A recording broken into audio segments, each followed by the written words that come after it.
আসামি মোহাম্মদ আবুল কালাম আজাদ, উপজেলা প্রকল্প বাস্তবায়ন কর্মকর্তা, শাহজাদপুর, সিরাজগঞ্জ। তার বিরুদ্ধে একটি প্রাথমিক অনুসন্ধান দুদক সমন্বিত জেলা কার্যালয় পাবনা থেকে পরিচালিত হয়।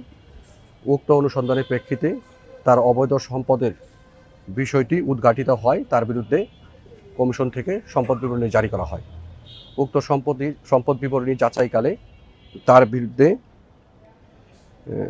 তার দাখিলকৃত সম্পদ বিবরণীতে 9 লক্ষ টাকা সম্পদের তথ্য গোপন এবং 1,32,00,000 টাকা মূল্যের জ্ঞাত আয় বহির্ভূত অবৈধ সম্পদ অর্জন করায় তার বিরুদ্ধে দুর্নীতি দমন কমিশন আইন 26-2 এবং 27-1 ধারায় মামলা রুজু করা হয়। উক্ত মামলার প্রেক্ষিতে তাকে পাবনা জেলার সদর থানাধীন গোপালপুর এলাকা থেকে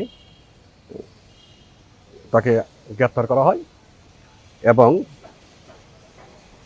গ্রেপ্তারপূর্বক আজকে তাকে জেল হাজতে প্রেরণ করা হয়। দুর্নীতি দমন কমিশন আইন 2004-এর 19 ধারা এবং 22 ধারার ক্ষমতা বলে আমরা তদন্তকালে যে কোনো আসামিকে গ্রেপ্তার করতে পারি, এটা তদন্তকারীর স্বাধীনতা রয়েছে।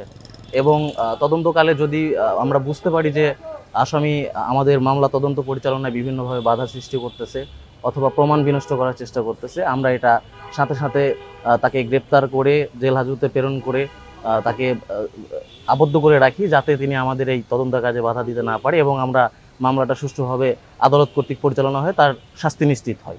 এই জন্য আমরা নিজেদের তত্ত্বাবধানেই কমিশনের ক্ষমতা বলে আমরা তাকে গ্রেপ্তার করি।